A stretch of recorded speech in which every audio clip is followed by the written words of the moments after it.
Funke Fowler Agba. She will be our moderator for the very first session. She will, on our behalf, thank our very distinguished Mrs. Adwaki Enidu for being here this morning. She was one of the first that got in here very early, and I think the stairs are there. And she will also introduce the others of the panel.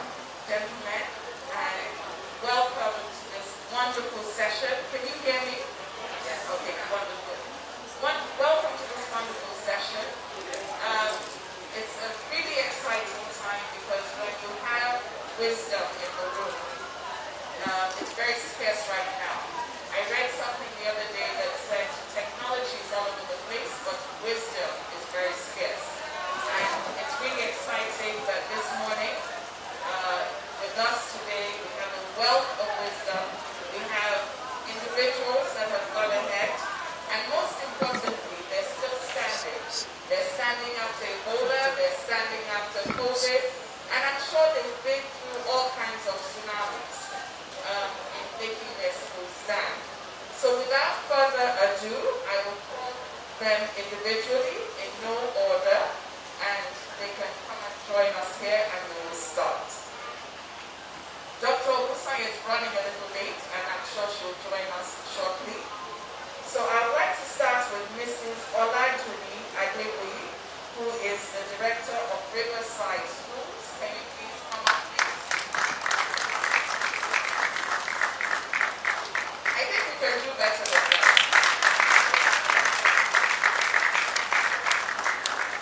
I'll also call on Mrs. Falore, who is also the Owner Director of Mind Builders. Please join us. Let's clap for her.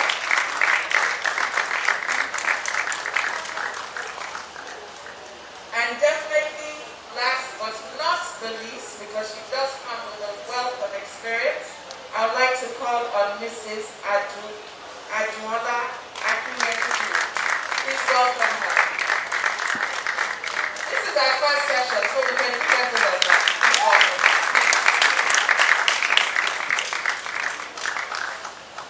You're welcome. Well, as you know, I'm going to be introducing them as education icons. Anybody that can have a business and has sustained a business for over 10 years, I would say 20 years, in a very aggressive environment like the one we live in, has done very well for themselves. And most importantly, we don't get an opportunity. We seem to be very inclusive in the education sector. So to have the opportunity today to meet with people who are leaders, and I like what John Maxwell says about leadership. It's all about influence. And what they have demonstrated is that they have the ability to influence those in their space. And that's why they're standing. So I think you all need to stand up and just respect them, just clap for them. They've done very, very well.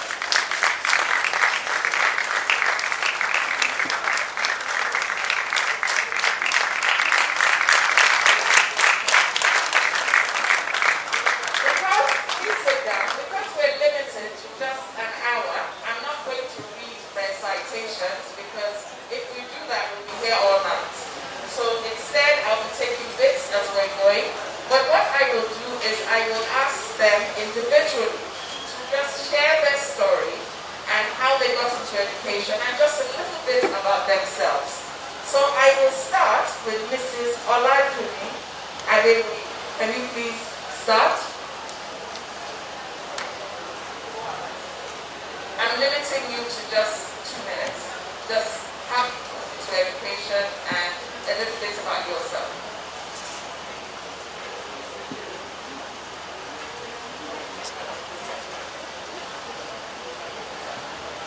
Okay, good morning everyone. It's a pleasure to be here. As a child, I go to international school, actually Ikeja. By the time I got married, I was in search of a school for my children. I discovered ventured into education basically. That's all for now. Thank you. We will now move on to Mrs. Falore. So if you could just tell us a bit about yourself your school and how you got into education. Good morning, everyone. Well, I got into education line, I would say it's just by God's divine. I wasn't planned to be a teacher. When I was in secondary school, I was looking at being a lawyer because I actually love the lawyer's gown and the wig. But there is a way God directs your path. And after finishing my secondary school, one of the very year they scraped A-level, they call it Ikeja then, in the old Western region. And that was the year they started the UPE, the Universal Primary Education. For anybody that has 5 credits at the school start, you go in for 1 year at the Teachers Training College and with a salary. And so my parents almost bribed me staying at home, waiting for my admission to go to University of Ikeja, that I should go into this 1-year program. And that's where the journey started. And sincerely, I don't have a regret. It's just like God ordered my step into that industry. And immediately after my teacher's graduate certificate, I just moved immediately to the National Certificate in Education at the popular Ikeja College of Education there. And at Ikeja, it was like all those people that don't really, they have all their requirements, but they are not lucky to have an admission into university. Just moved to Ikeja. So I was at Ikeja for 3 years. After the 3 years, I went to the University of Ikeja, still reading education. So I call myself a complete metamorphosis of education, from teacher's degree to NCE, to the first degree to the master's degree. So I passed through all the stages. And that's when I've actually developed me to be where I am today. And again, I was lucky. I worked at Queen's College, one of the foremost girls' schools. I worked at Atlantic Hall. In fact, I was one of the pioneering staff of Atlantic Hall. And then was when private school I just came in, and I joined them as a teacher. And I left Atlantic Hall, I went back to the ministry for a purpose. I want to see the opportunity of moving around school. And I was lucky to be at what they call the inspectorate department then. Now they call them the quality assurance. So I have the opportunity of moving around most schools, the good, the bad, the high, the low. From there, I started my middle school precisely 23 years ago. And to the glory of God, we are doing fine. Thank you. And to my elegant mommy, you see how elegant she looks? How many of you would like to look like that for that age? Elegant mom. So please go ahead. Good morning, everyone. I'm glad to be here. I'm not an educationist. I describe myself as an educator. I find myself after my first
very diverse environment where as students and leaders in school, some people, not everybody, may have to compromise on their philosophies and their core values. However, reading about Danso, I see that you are not ashamed to say that you're a Christian school, and I'm sure you've had Muslims and other religions come through your school. So could you share with us how you are able to uphold your philosophy and your core values? So what we do is, the vision is clear, it's written, it's shared with anyone that comes to make an inquiry. It's written all over the place. So when you come to make an inquiry, or even for those interns that is to pass the exam, we meet every parent. We don't meet every parent at interview stage. And we ask you, what do you want from the school? They tell you what they want, and then we tell them what we do. If it makes. So even if you are a Muslim or you are whatever you believe in, are you ready to go with what you do? Because every child will carry a Bible. Every child will have the word of God in what we do. There is still why it's still the BCE, but we will bring the word of God. Every child will pray. So we let them know what we do. And if they are ready to go with us, then they accept our offer. And if that's what we've been doing, we've been quite consistent. And one of the things I say to people is this: once you have a vision, keep your gaze, your focus on the vision. Stay strong on it. Stay firm on it. If you say you are running a business, for instance, there must be integrity. So you can't say you can't say one thing and do another. Integrity must stand and must be your watchword. So whatever you stand for, you must keep it focused on it. Those of us that come to that, and like things get better for us. And you all have to come back to what? Tech. So they are looking for people who can create a solution. And they are looking to hire. God, I envision.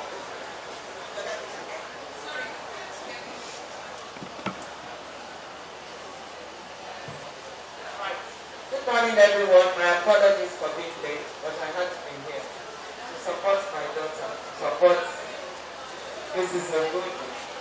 Right, I said I ventured into education.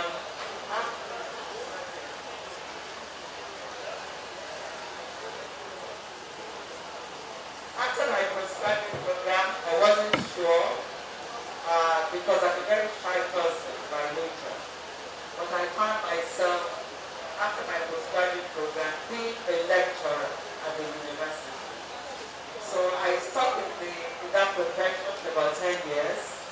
And when I left to go abroad for my research fellowship, on returning, I said to myself, what would I do? What I noticed when I was a lecturer was that when the students joined us for their first year program, in those days they had what they had Berlin, which is the equivalent of the first year of the 4-year program. They were very playful.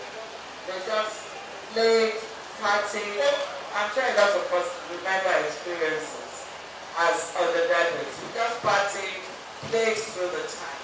And then they cramped when it was time for the exams. So the knowledge base was not solid, was not strong. It was very superficial the past 28 years. There could have been the opportunity. There could have been the opportunity to go commercial, to go into secondary school, but I said in the Western world, where the concept of the sixth form college came from, there are those that have been running it for decades. And there is a particular, specific group of people that I wish to impact on their lives. And that is what has retained and sustained that vision. And my advice to people when they approach me about this is that have a clear vision of exactly what you want to achieve. Set your goals before you venture where you're going, know where you're coming from. And along the way, set challenges for yourselves. But everything you do, and this is what I keep saying in my school, must align with the vision. What does the vision say? So whatever it is you want to do, how does it affect the vision? How does it align with the vision? So that way one can stay focused and one doesn't get derailed. Because we can be derailed by what's going on around us. We can be derailed by people's needs and the demands. Because people always say, oh, if I child comes to your tutorial college, where are they then going to progress to? Why don't you start a university? I said, that's not my vision. That's not my vision. So my message, loud and clear, is know your vision. Know what you want to achieve. Know the impact you want to make. And to which sector of the education ecosystem. And remain focused.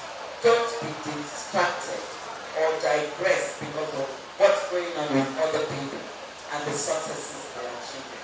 If you stick to what your vision is, success will definitely attend to you. Thank you. Fantastic. So we want to stick to our vision. We don't want to be distracted. And we want to be aligned with our vision. So the noises out there, we need to make sure we continue to stay focused. Thank you, Dr. Musa.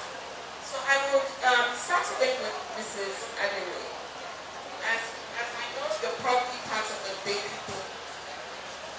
However, since you started your business, Generation Y, Generation C, and then we're now on to the outward generation, how have you been able to transit from that? Because I'm sure stakeholders are different, your children are different. So what advice would you give? Because there's certain things, morals and values are not going to be extinct, they're not going to change. So what advice would you give those coming behind you? Also those in the space already. Thank you very much. Like I said, we've had several generations.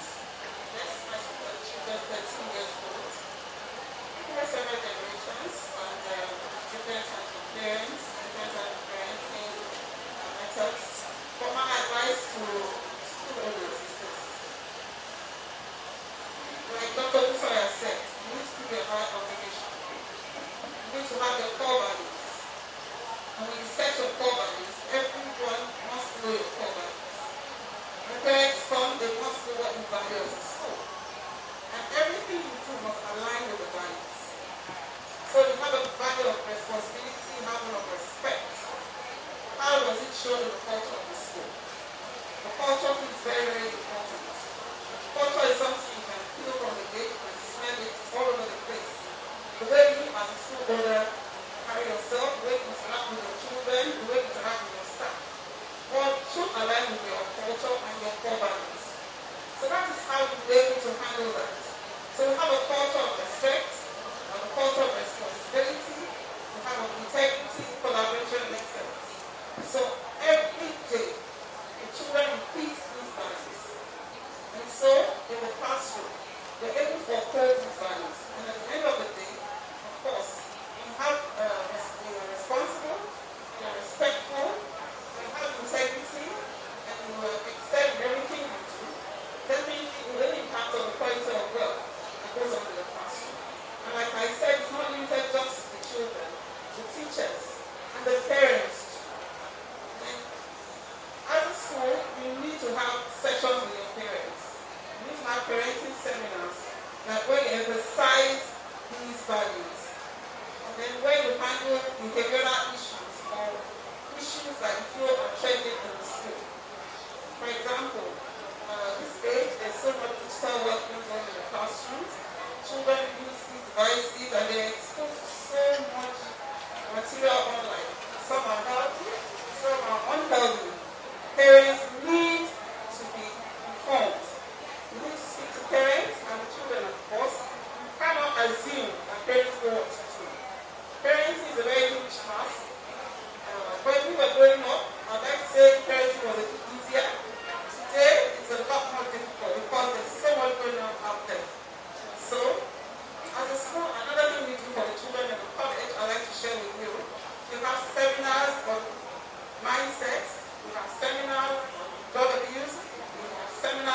specialized education for all the children. These are all very important, and these are happy to navigate the process. So basically, values and your vision, very important. They should all align, and the culture. As a school owner, you cannot claim that you have a culture of integrity, and you don't, and the staff don't see it. I'd like to give a good example now. We had a midterm assessment recently, and we had a new staff, our TOSSE staff, who came in like 3 weeks before them. After the assessment, we noticed that he had on his own just 10 answers for children across board. Probably that's what he's used to when he's coming to us. When we saw that, we had to withdraw the exam. And we had to tell parents how we withdraw it. Some parents didn't like it. To them, we felt they had to prepare the children again for the exam. But we're like, no, we can't say we have integrity as a school. We cannot have integrity as one of our core values, and we don't demonstrate it. So these are some of the things that we need to do. Of course, we have to explain to parents. A lot of them are happy about it. And this is one of the things that gives parents confidence as a leader and as a school. Brilliant answer. So we're setting the tone of a culture when we're building a culture. Your culture of the school is going to set the tone for you. So that way all your stakeholders are able to do the needful. I'll go on to Mrs. Fadere. Mrs. Fadere, you worked for the ministry for 8 years. 10 years, like my part. You worked for 10 years. You also worked for Atlantic Hall. You worked for Queen's College as well. Actually, I attended Queen's College for 1.5, so I'm an old student. So Queen's College as well. One of the things that we're dealing with in this environment is human capital development. Getting good workers. Workers that would align with our vision. Workers that have the same work ethics. So what advice would you give? How are you able to ensure that your human capital is constantly developing and you're able to attract people who would align with your vision? Thank you very much. After the issue of human resource in any organization, the importance cannot be emphasized. As a school owner, there's little I can do. I need people around me. I need people to work with me. And of course, as a school, I must employ a competent hands. And what I normally do is, from recruitment stage, I think that's the first stage. After the rating stage, whoever passed through that first stage, we move to the second stage, which is the further interview. And of course, normally I co-opted external people, consultants here and there, to come and be at the panel of that interview. To actually shape, and of course during the interview, because we are going to teach, do a kind of mini teaching practice that we have to how to interact with the learners in the class. In most cases, I'm not at the first and the second stage. At the third stage, I will be in there, where I will look at the psychology of that person for me. You can be good, both in the oral and the written stage, but psychologically, you are not there. So I look at that one very well. The psychology of whoever I want to employ. Probably the second leader for me as a teacher or as any other supporting staff. Not just I'm coming in to make money and off I go. I don't like teachers attrition. I want that what's happening now. So we come 2-3 months into the term, they give in their letter of resignation. So I look at that thing. Do you really have passion for what you are about to sign in, or you just want to use it to fill a gap? Then, at the employment stage, after the employment, we do a kind of induction. And we tell them the ethics of our workplace, what we are expecting of you, the rules and regulations of our establishment. It's very, very important for us. Just don't allow them to go into the classroom street. And in most cases, I try to attach them to one of my old staff to be like a tutor to them, so that they know the ethics of our workplace, so that when they start on a very good foot. I think the most important thing is that passion is very, very important. going away gradually, declining at a very fast rate. Most teachers today, they don't have passion for that job. They just look at it now, let me just use it to be a job. But it's much more than that. Because as a teacher, you deal with human beings, not with fire. And so we have to be careful as school owners who and who we are employing. And supporting staff, the same thing as well. The culture of the school starts from the gates, even from the security man at the gate, before you move to the reception area. So the culture must be there that anybody working here must be competent on his or her role or responsibility assigned to him or her. Brilliant. So what I'm hearing is that you have to be involved in the selection process. So you're selecting people who align with your vision, and you have to make sure that there's a sense of understanding. I think one of the handicaps we have is that there's no clarity when we employ people. But we're seeing here that there has to be clarity so that they can align with your vision. So I'll move on to Dr. Busoya once again. And I have a question for you. As we know, it's only through failure that we grow many times. And I think if you can be a bit open and just share some of your high points and your low points, because I'm sure there are many people sitting here who probably, especially after the pandemic, feel very discouraged. And just a word from you will lift up their spirits. So if you can just share some highs and some lows as well. Once again, I'll continue where this is finally lecture. The issue of the employment is very key. She has deliberated and she has gone through the process of employment. One of the key things I look for when it comes to employment is that the core values of the individual must align with the core values of the institution. Because the technical skills are things we can always improve on. But the core values, the aspects of loyalty, the passion, are things that cannot be learned easily. So you can do continuous professional development and do everything that you need. And this must be regular, annually, twice annually even, when you all start together, so that then they can share best practices. Because we find amongst our staff, and that's one of the downsides, is that they try to hold their skills rather than share with others. So how do you get them to do that? And I know that even as agents, we try to do the sharing of best practices. How do you get people to do that? You have to bring people together. You have to give a pep talk. You have to encourage them. And what I do now is that I call all members of my staff. I say we're all stakeholders. We're all stakeholders. Whatever it is you do at any point in time, your CV, you cannot expunge your period that you serve at Oxford, at my institution, for example, from your CV. And therefore, there's a statement for the success of that organization. Now, the downside, having said all of this, I looked in the employment of my head of school once. And this was about 11 years ago. We did all the interviews, we had a panel of different people and everything. But there was one aspect we omitted, and it was only for this person who was employed. All the others had their biometrics. The biometric test done. Only him did not have his biometric test. But we saw wild dogs in the rest of the interview that we decided to employ. The lesson here is that everything, you must cover every aspect of the recruitment, because you want to know, you want to dig a bit deeper into the mindset of the individual.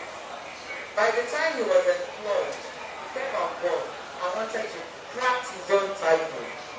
He didn't want the title that was already in existence in the college. That was the first shock to me. He wanted to be called a particular name. And then the second thing he said, oh, I don't work well with words.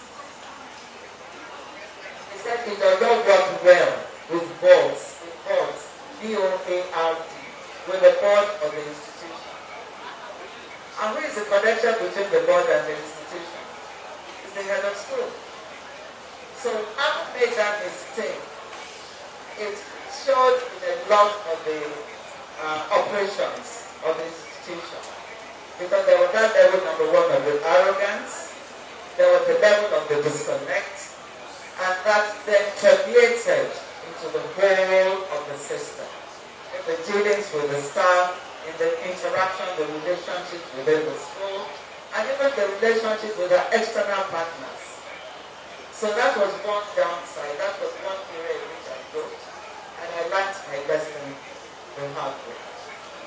The high side, on the flip side, I had another who came on board after me, another head of school who was extremely passionate. In fact, you couldn't stop that lady from impacting. She was the one who came in and said every Thursday she's going to be doing trainings for all members of staff.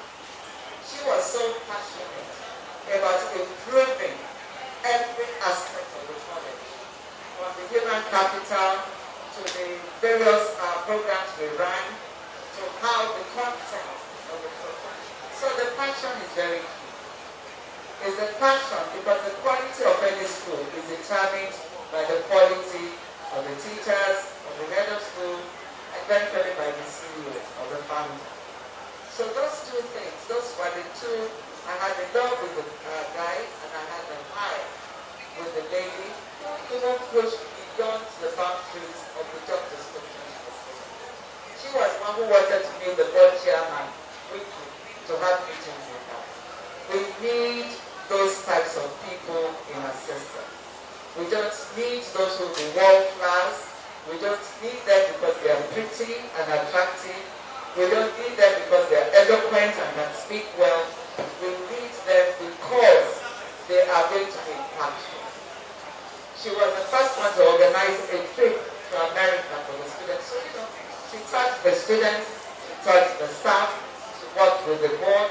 She was just an all-round person. And that was definitely the highlight of my experience so far. Brilliant. So we want people who are going to be impactful. We need to make sure we dot our I's and we cross our T's and make sure that we don't leave any gaps. So don't be charmed by anyone. Make sure we follow procedure for everyone. So I'll move on to Mrs. Akinyemiju.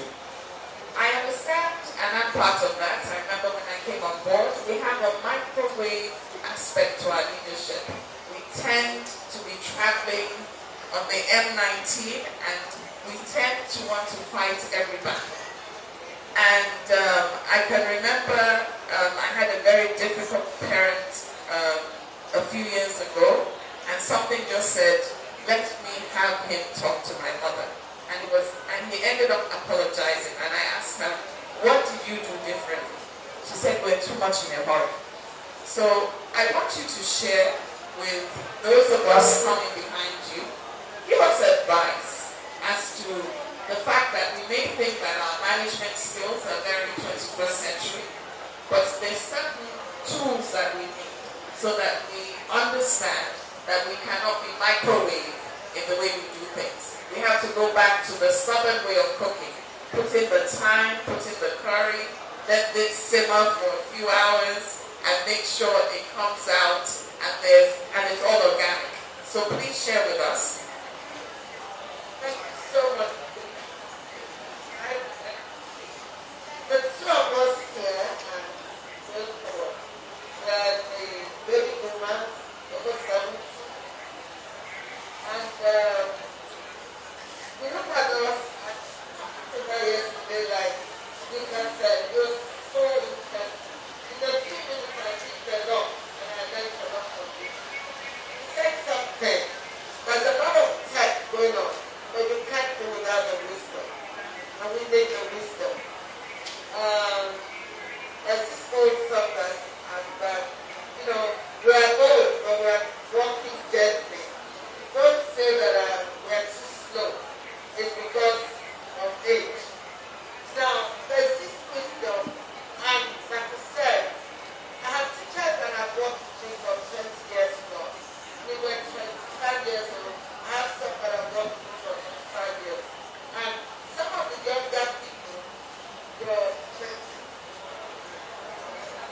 look at you and my daughter said, you would think, what, how have we done it and why? Why? You seem to be too patient.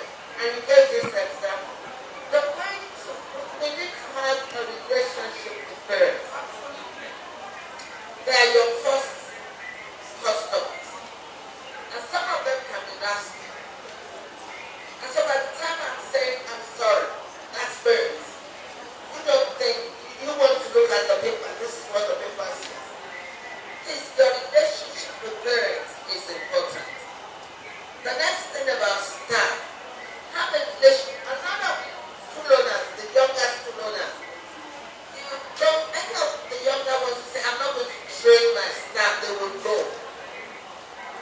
They will go, but they will add to the country. They will add to themselves. We are building lives. And the staff that have come to work with us are there, not the way they came, but they've been so built, they're so transformed, and I'm excited seeing them do things. Let me be honest with you. My daughter works in Danson as a director. They taught her. But there's such a good relationship between her and them. She says sir to them, and they say ma to her. It's such a good relationship. I don't know how it has evolved. But I also have some of my staff that have worked with me, set up their schools. I go to their schools to minister. We do things together.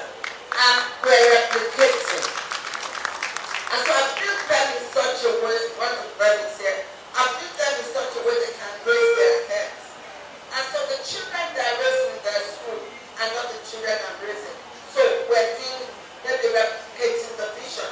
It's a different vision, but in a way, that's what we set out to do. And they believe in it, and they're doing well, and I'm giving them the support. And so that's the wisdom of these millennials. Relationship with parents, relationship with staff, and even relationship with students. The good thing also about the younger generation is that you are closer. That's interesting as well. You are closer to the high school situation. You are closer to them, and you are able to reason with them. Talking about technology, in your recruitment process, like it's been said, please, I want to advise you. Recruit people that, the gone are the days when we say we have an IT teacher that will go to chemistry, physics. Every teacher, English or math or French, must be an IT person. And that's the way to go. I don't know those things. I'm not going to be able to go into those things. But I have learned over the years. I have learned to be able to say and build a strong management team. So at management, we're able to say, this is the way we are going. We are going 21st century. It's going to be collaborative. It's going to be this. And then the team that you have raised at the upper level, they're able to go around, they're able to assess, and everybody knows this is the way we have agreed, this is the way we are going to assess, and we are all moving together. Those who cannot, and just based on what Ms. Flannery and Dr. Mr. Kusun has said, after 6 weeks of employment, you have 6 months or whatever term that you have agreed on as probation. You can then give them another term of assessment. If they can't go, they came in by default. They can go, there's no problem, no problem. Thank you so much. We have about 5 minutes. It's been going on. My take from this is that I know some of us schooled abroad, but we cannot import or export certain things because it would not be in line with our culture. Meaning that our relationships should be based on culture as well as also implementing those 21st century skills. So thank you so much. So I'll go on. We just have 5 more minutes. I'd like you to share quickly. I know you come in with a wealth of experience from accounting, and obviously you'll be an excellent administrator and you're able to keep your books. One of the challenges that we're having in education is being able to run our books in a financial way so that we're not taking out loans, we're not in a deficit. So what advice would you give a school owner as to the most effective way. Obviously, it can't be 100%, but there may be some tips you may have in ensuring that we're more financially vibrant at the end of each term. Thank you very much. So, basically, you cannot, well, it's a business, it's not a charity. So at the end of the day, you need to make profit. And your main source of income are your fees. These need to come in, if not 100%, at least 90%. And they need to come in on time. So you need to have a policy about your fees. If you choose that it should be before the commencement of the term, there should be a set date. If you're to give an extension, what we do is we tell parents to come in and sign an undertaking, a commitment. Oh, this is when I'm going to pay, backed by a check where possible. This will reduce your loss of that level. Also, all your fees must be paid to the bank, no matter how small. Even small fees for chips as low as 5,000-10,000 should go into bank accounts. No staff should be allowed to take cash. It's very important, and you need to stand by that. So at the beginning of the term, it's also nice to have a budget. So what is a budget? A budget is an analysis of income you expect and your expenses for the term. You need to know what you spend every term. I know, for example, that we all know that salaries are the major expense of every school.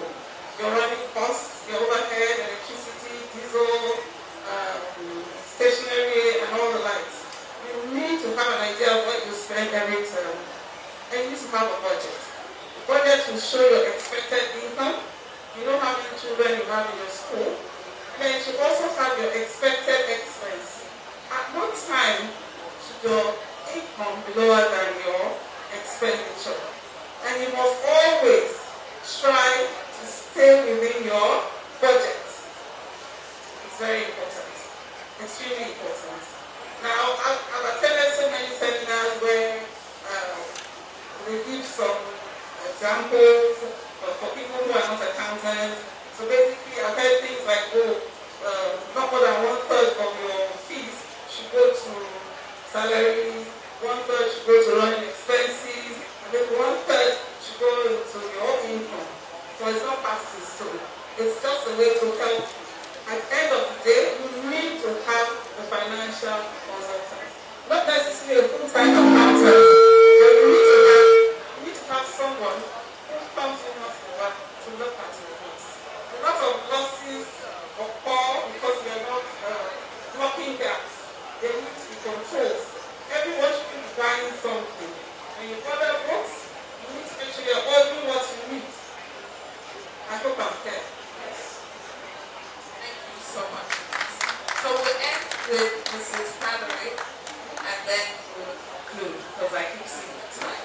So my take from that is okay. My take from that is that we need to stick to our budget.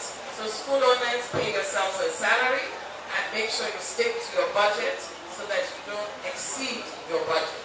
So I'll end with Mrs. Mallory, and I'll ask you, how has education changed in the last 10 years? I can give you some tips. We're talking about technology. We're not lecturing anymore, so what advice we should give? Thank you very much, Example. And that's a very big question. A lot of things have actually changed. A lot and lots of things have actually changed. In our days, we have like a rigid curriculum. Very, very rigid. In our days, we have like arithmetic, we have nature studies, science now. But in the last 10 years, most of the things must be ICT compliant. Just like Mr. Pini said, if you are employing a teacher and it's not ICT covered, I don't know where you want to start. Even if you employ and you try to train, it takes a lot of time. A lot of things have changed. Another what I used to tell my teachers, I said, those students, the learners, inside the classroom, in most cases they know much more than you. Because you are not well prepared. So as a teacher, you must go back to your drawing board. because the teaching of yesteryear cannot cope with today's challenges. So we as teachers you have to train and retrain and retrain yourself so that you'll be relevant in the class. Not when the teacher is in class and the students are now looking up to their Bible, it's like you are off record. You're not doing what you're supposed to do. So, and now that you're not limiting ourselves in most private schools, you're not limiting ourselves in Nigerian curriculum. We have a kind of blended curriculum. A bit from United States, a bit from UK, a bit of Nigeria, but all the same. Curriculum, you can't go away from the culture of your environment. If you really want to have a very sound curriculum, because you're not training your students to go there, to go and be relevant. They must be relevant here.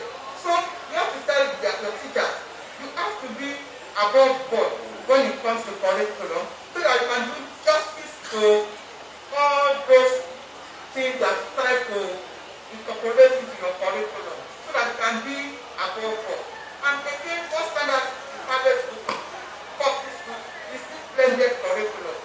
And this curriculum, there are a lot of co-curricular activities that we learn in the classroom, but the learners still learn a lot of things that will make them a better man and prepare them for the future.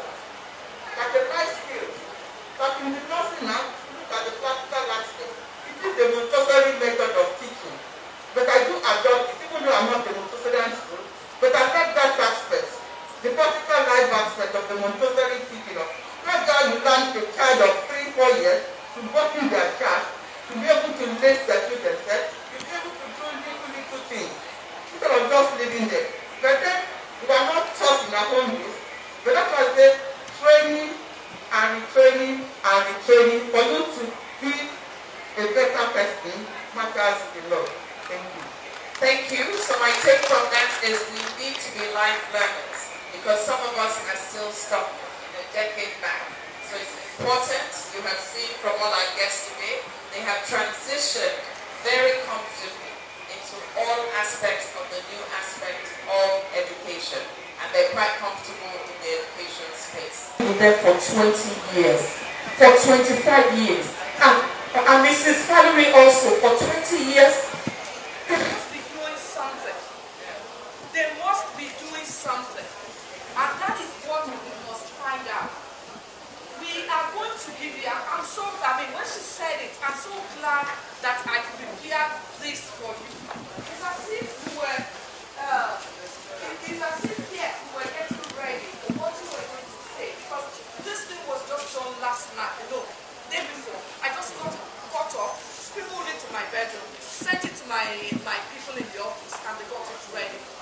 It's called the 5 levels of leadership. Some of you might have heard of this principle. Of course, I talked about a couple of other things on leadership. But this one is on 5 levels. The very first level of leadership is positional leadership. That means that you are the HOD, you are the owner of the business, you are this. And that's level of position. People follow you because they have to follow you. They don't have a choice. You are paying their salary. At that level,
similar question as we have had during one of the discussions.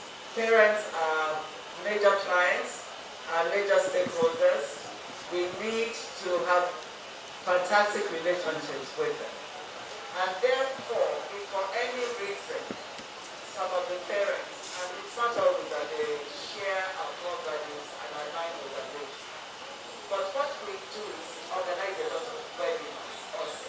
In this days, webinars before seminars, face-to-face seminars, picking, selecting themes and titles for the seminars that would address issues that we can have. I had one during the pandemic by Chris Forward on parenting under the lockdown. So when parents were having issues handling their kids, ensuring that they attended classes online, he broke it down for them. And he was able to give advice.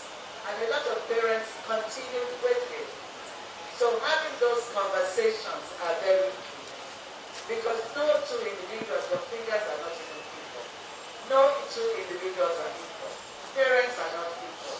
So therefore you and parents cannot share exactly the same or think the same way. But the important thing is to respectfully, patiently, there's a lot of patience that's needed. And we also have to practice active listening. What are they saying? What are we hearing? What are we there for responding to what they have said? In doing all of that, especially in the active listening, let them know that we're listening. It's not that, I mean, this is a good day, I said, it's a marketing guru. We don't market what we want. We don't market what we want. We market what we want. And therefore, for such parents, we need to actively listen to them. We need to process what we have said. You might need to take some of the information to the board at the board level so you can get advice and you can discuss it and know how to respond efficiently and effectively. But one of the most important things with parents is that they must be made to know that we are listening and that we are responding to whatever it is they say. Be it in alignment with vision or in alignment with parents must, because that's one of the things that they train. I know parents and therefore have that argument.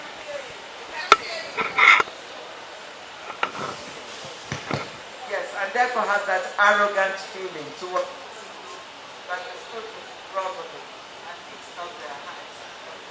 For me, just diplomatic. As good owners, you need to be extremely diplomatic. So if you haven't practiced and mastered the art of diplomacy, we need to be extremely diplomatic with our parents. Yes, we hear you. Is that what you said? Is this not this part of the vision you're talking about? Let's discuss it and let's see how in a win-win situation. I recommend for all school owners, all those who are starting to key or to invest in 7 habits of highly effective people because it teaches you the win-win. Every school owner must be a negotiator. Thank you.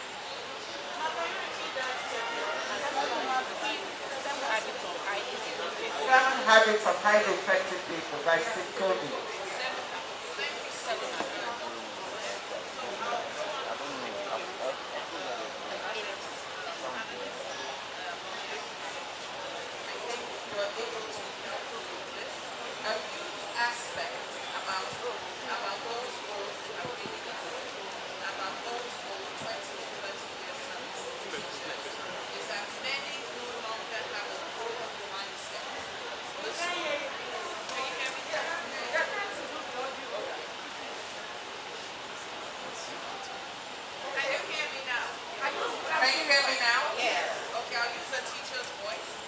A huge aspect about those old staff, 20 to 30 years service teachers, is that many no longer have a growth mindset.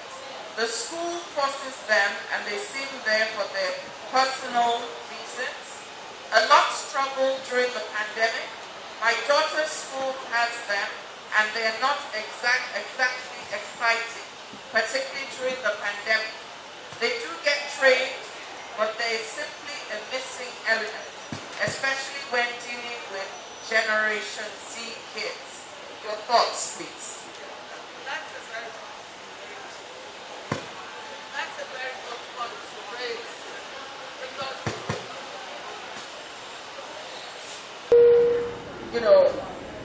easing them up.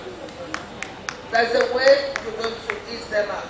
Some, they're not going to generalize. Some would learn. Some are willing to learn, and some are able to learn. There are those who are willing to learn, but really they can't learn.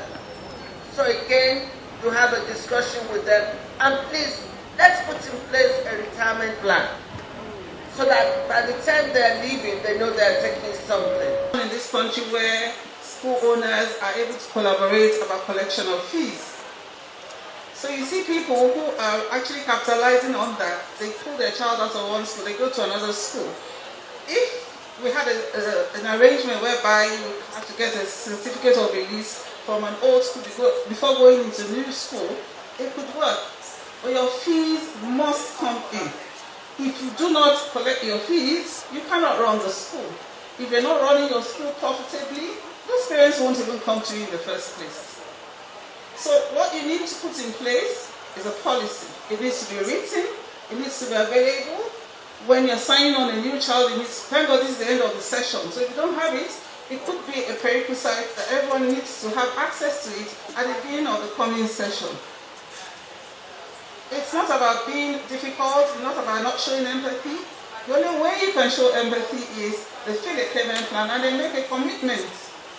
There needs to be a commitment. You could say, okay, you must pay 50%, and then the rest can be spread over, say, maximum of 1 or 2 installments. Depends on what works for you.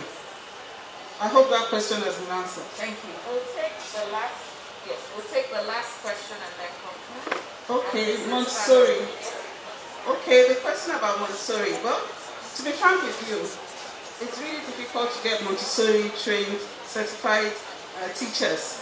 You need to invest in training.